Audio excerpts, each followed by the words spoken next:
Dad pointed at me and said, "You're the only one with a good job. You should pay for your sister's college." Mom nodded. "It's the least you can do after everything we've done for you." My sister smirked. "Yeah, you owe us." I calmly put my glass down and said, "Funny, because I just paid off your entire mortgage and was planning to surprise you. I, 32M, just found out what my family really thinks of me."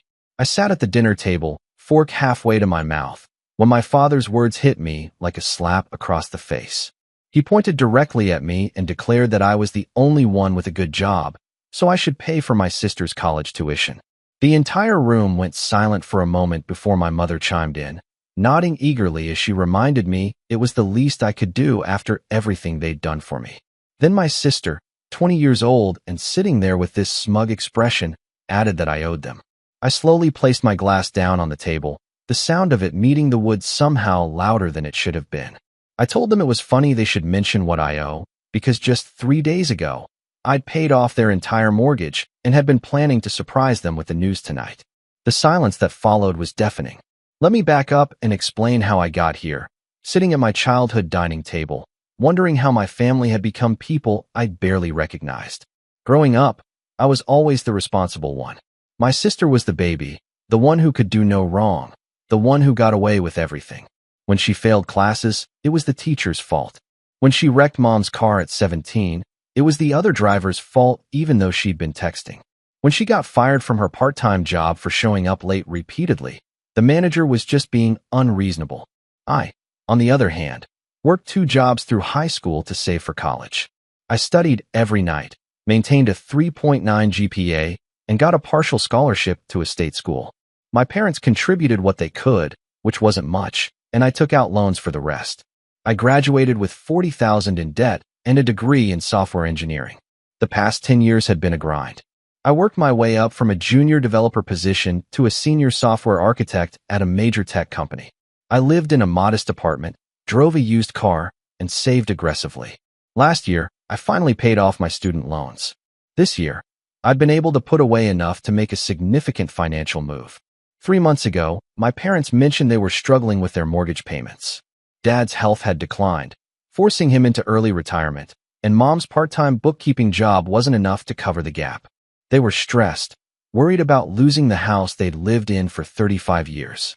I saw an opportunity to do something meaningful. I called the bank, got the payoff amount, and started the process. It took 12 weeks to finalize everything, but I managed to pay off the remaining $147,000 they owed. The plan was to tell them tonight at dinner, to see the relief on their faces, to finally give back after all those years of them doing their best for me. Then my sister announced 2 weeks ago that she'd been accepted to a private university for a degree in marketing. The tuition was $60,000 a year. She'd applied without discussing it with anyone, hadn't bothered to apply for scholarships or consider community college first, and expected the family to figure it out. My parents had been buzzing about it ever since, trying to work out the numbers, stressing about loans and payment plans. I'd stayed quiet, thinking maybe she'd come to her senses and choose a more affordable option. She had options. A decent state school had accepted her with a small scholarship, but she wanted the private university because her friends were going there. So there we were at dinner, my mother's pot roast getting cold, when my father made his declaration. I should pay because I was the only one with a good job. My mother looked at me expectantly, reminding me of every sacrifice they'd made. The times they drove me to school events, the birthday presents, the roof over my head, as if children should spend their adult lives repaying their parents for basic parenting. My sister sat there, barely suppressing a grin, telling me I owed them. I shared my news about the mortgage calmly, watching their faces shift from smug expectation to confusion to something that looked almost like anger. My father asked me to repeat myself. I did, slower this time, explaining that I'd contacted their bank, paid off the entire mortgage balance, and the deed was now free and clear. They'd receive the paperwork in a few days. My mother's mouth opened and closed like a fish. My sister's smirk vanished. My father asked why I hadn't told them. I explained I wanted it to be a surprise, a thank you for everything they'd done for me. I'd been planning this moment for months, imagining tears of joy and gratitude. Instead, I was sitting here being told I should do more. My mother recovered first, her expression shifting to something calculating. She said that was wonderful, truly generous. But I clearly had money to spare, so helping with my sister's tuition shouldn't be a problem. The mortgage was already paid. What difference would it make to help family? I felt something cold settle in my chest. I asked her if she was seriously sitting there, moments after learning I'd just given them a $147,000 gift, asking for more. My sister jumped in, saying it wasn't the same thing. The house was for them, but her education was an investment in her future. Besides, I didn't have kids or a wife. What was I spending my money on? I could afford it. I took a long breath. I told them I could afford a lot of things. I could afford to pay for her college, buy them a new car, fund their retirement. But the question wasn't what I could afford. It was what I was willing to do for people who saw me as a wallet instead of a son and brother. My father's face reddened. He said I was being selfish and ungrateful. After everything they'd done, this was how I repaid them? By throwing money in their faces and refusing to help my sister? I reminded him that I'd just paid off their mortgage. That wasn't throwing money in anyone's face. That was generosity. And I'd done it expecting nothing in return, certainly not to be told it wasn't enough. My sister started crying, claiming I was ruining her life. All her friends were going to that university. She'd already told everyone she was going. How could I do this to her? I asked her why she felt entitled to $60,000 a year of my money. She was an adult now. I'd paid my own way through college. Why was she any different? Because the family helped each other, my mother said firmly. That's what families did. I pointed out that helping each other went both ways. When had any of them helped me? When I was working 2 jobs in high school, had they offered to reduce my workload? When I was drowning in student loans, had they offered to contribute anything? When I pulled 80-hour weeks to get promoted, had they checked in to see if I was okay? They were silent. I continued, my voice level but my hands shaking slightly. I told them I'd spent the last decade building a career while they'd spent that same time making excuses for my sister. She'd dropped out of community college twice. She'd never held a job for more than 6 months. She had no concept of money management or personal responsibility. And now they wanted me to fund 4 years at a private university for someone who demonstrated zero commitment to education? My father said I was being cruel. She'd matured. This was her chance to turn things around. I asked him why her chance required my money. The dinner ended badly. My sister locked herself in her room. My mother told me I was being spiteful. My father said he was disappointed in the man I'd become. I left without dessert. Update 1. I didn't sleep much that night. I kept replaying the conversation, wondering if I was the one being unreasonable. By morning, I'd received texts from both parents and my sister. My mother wanted to know if I'd thought about what she'd said. My father sent a long message about family obligations and how disappointed my grandparents would be if they knew how selfish I was being. My sister sent a simple message asking if I was really going to let her dreams die because I was too cheap to help. I blocked all 3 numbers. That afternoon, I called my attorney. I wanted to understand the legal implications of the mortgage payoff and ensure there were no strings attached that my parents could manipulate. He confirmed the deed was clear and there was nothing they could do to reverse the transaction. Then I asked him about something else that had been nagging at me. When I paid off the mortgage, I'd received access to the payment history. I'd noticed something odd. There had been a significant refinance 5 years ago that increased their loan balance by $30,000. I asked my attorney if there was a way to find out what that money had been used for. He made some calls. 2 days later, he called me back. The $30,000 had been withdrawn as cash, ostensibly for home improvements. My attorney had a contact at the county assessor's office who confirmed no permits had been pulled for any renovations during that period. The money had simply vanished. I had a feeling I knew where it went. I drove to my parents' house unannounced on Saturday morning. I knocked on the door until my father answered, looking annoyed that I'd shown up. I walked past him into the living room where my mother was watching television. My sister was presumably still asleep. It was 10:30 in the morning, after all. I asked them about the refinance. The color drained from my mother's face. My father tried to bluster, asking what I was talking about, but I could see the panic in his eyes. I told them I knew about the $30,000. I wanted to know where it went. My mother started crying immediately, which told me everything. My father sat down heavily on the couch, his anger deflating into something that looked like shame. Finally, he admitted it. 5 years ago, my sister had met someone online. He was older, charming, and had convinced her to invest in some cryptocurrency scheme. She'd begged our parents for money, crying about missing out on a once-in-a-lifetime opportunity. They'd been hesitant, but she'd been so convincing, so certain. They gave her $30,000 from the refinance. The cryptocurrency was fake. The man disappeared. The money was gone. I stood there, processing this information.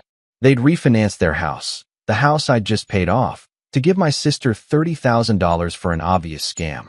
And they'd never told me. I asked why they kept it secret. My mother sobbed that they were ashamed. They knew I'd be angry. They knew I'd judge them for being so foolish. I asked if my sister had ever paid back a single dollar. Silence. I asked if she'd even apologized. More silence. I walked upstairs and knocked on my sister's door. She told me to go away. I opened it anyway. She was lying in bed, scrolling through her phone. She looked up at me with annoyance and asked what I wanted. I asked her about the $30,000. Her face went pale. She sat up, immediately defensive, telling me it wasn't her fault. She'd been fooled. She was a victim. How could she have known it was a scam? I asked if she'd tried to pay our parents back. She said she didn't have that kind of money. I pointed out she'd worked various jobs over the past 5 years. Even minimum wage, if she'd saved aggressively, she could have made a dent in it. She said it wasn't fair to expect her to pay back money she'd lost. It was gone. What was the point? I asked if she understood that I'd just paid off a mortgage that was $30,000 higher because of her stupidity. She called me an asshole and told me to get out of her room. I went back downstairs.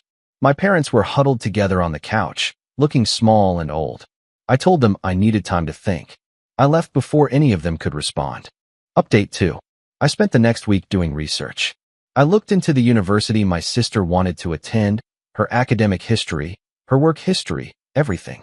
I created a spreadsheet detailing every financial decision my family had made that I could verify. The pattern was clear. My sister had been enabled her entire life. Every mistake was forgiven, every consequence avoided. My parents had bankrupted themselves emotionally and financially trying to smooth her path, and she'd learned nothing from any of it.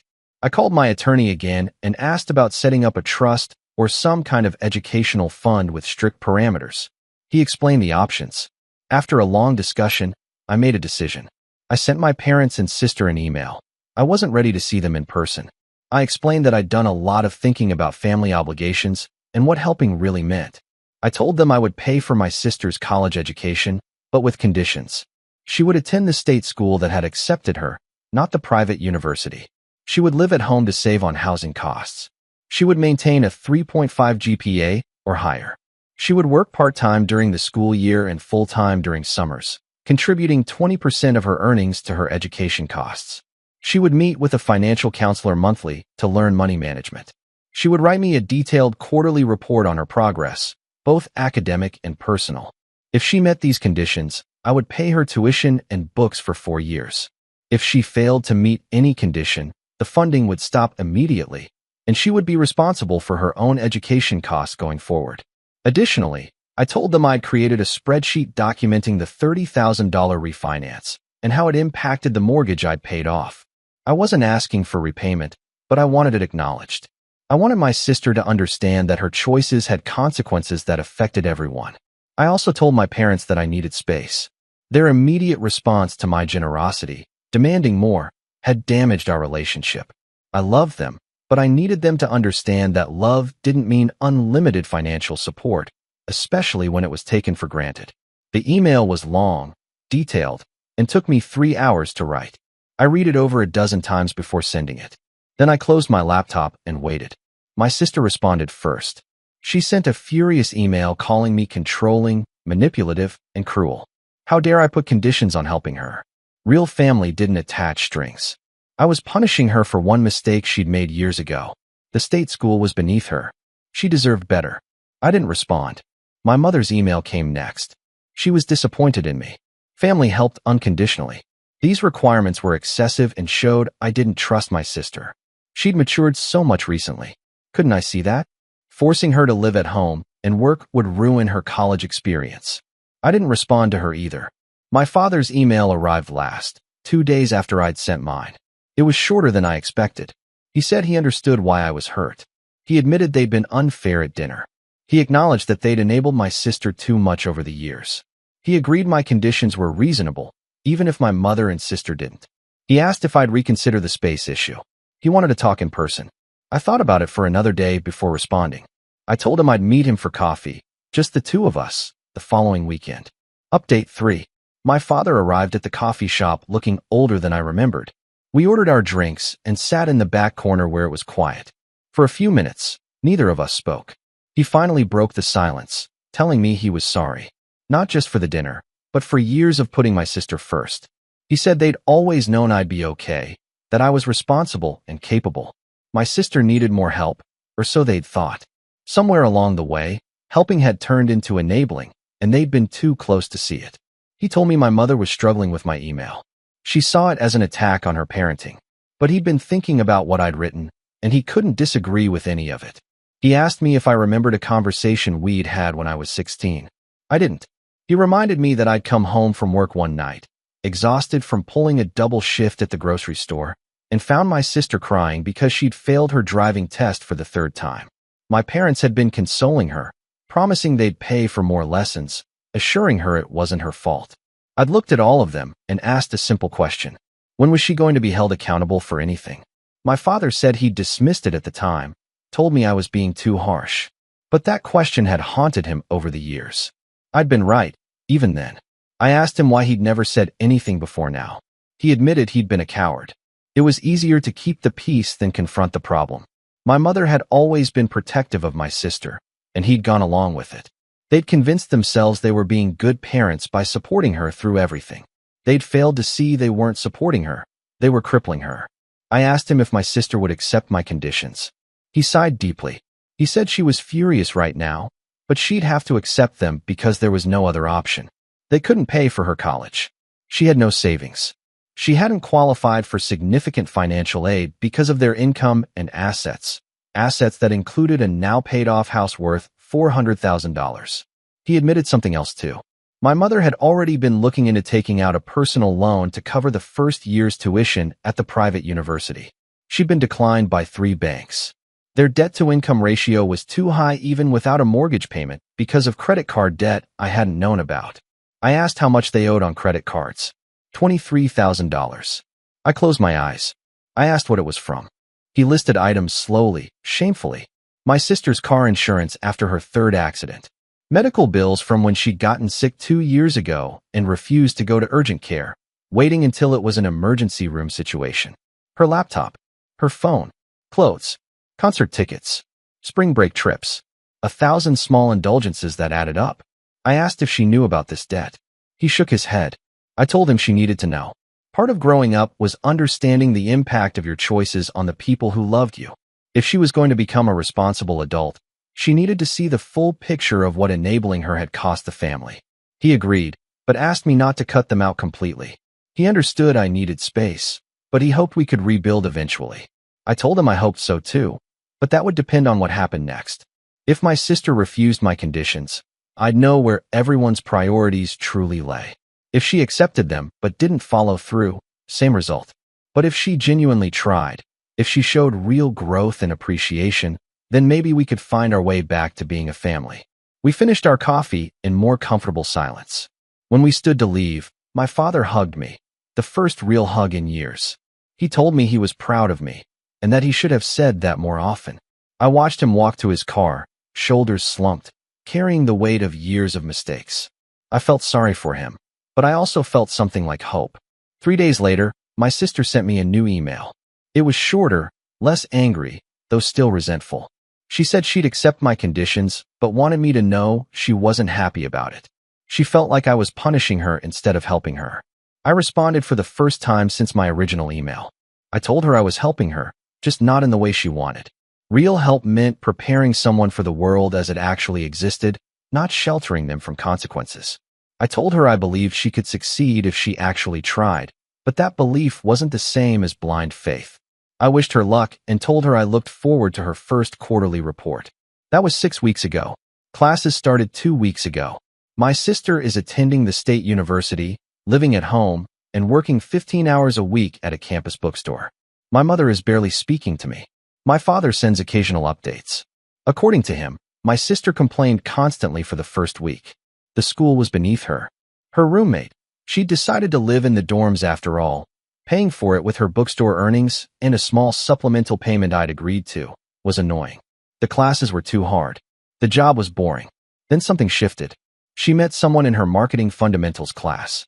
Another student who was working full-time and going to school part-time, supporting herself completely. They became study partners. My sister mentioned this person in passing to my father, noting that she complained a lot, but this other student never did, even though she had way more to deal with.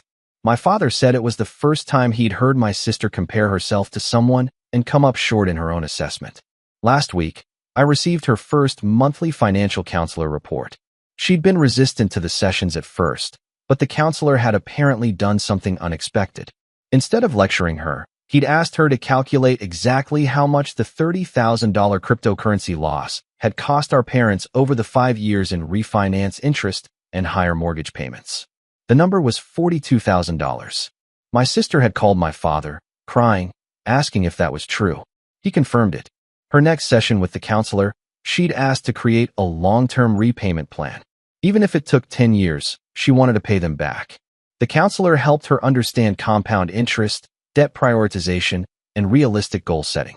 She now had a plan: finish college, get a job in her field, live frugally, and dedicate a portion of her income to repayment. My father forwarded me all of this information with a simple message asking if I could talk to her. I called her last night. The conversation was awkward at first. She thanked me stiffly for paying her tuition. Then she apologized, and it sounded genuine. She said she'd been selfish and entitled. She'd assumed I owed her something just because we were family, never thinking about what I might have sacrificed to be in a position to help anyone. She told me about her study partner, about the financial counseling, about seeing the real cost of her mistakes laid out in spreadsheets. She said she understood now why I'd set conditions, even if she still didn't love them. I told her I was proud of her for sticking with it, and that I meant it. She asked if we could have coffee sometime, just the two of us, so she could properly thank me. I told her I'd like that. We haven't set a date yet. I'm not rushing. But for the first time in months, I feel like maybe I made the right choice. Not the easy choice, the right one. My family isn't fixed. My mother is still distant, still convinced I'm being unnecessarily harsh. My sister is still at the beginning of a long journey toward responsibility. My father is trying to navigate between everyone, playing peacemaker as always. But there's movement. There's growth. There's a chance. I paid off my parents' mortgage because I love them and wanted to help. That hasn't changed. But I've learned that sometimes the most loving thing you can do is refuse to enable. Sometimes help looks like conditions and boundaries. Sometimes generosity means teaching someone to fish rather than giving them the fish. I don't know how this story ends. Maybe my sister will complete college and pay back every dollar she owes.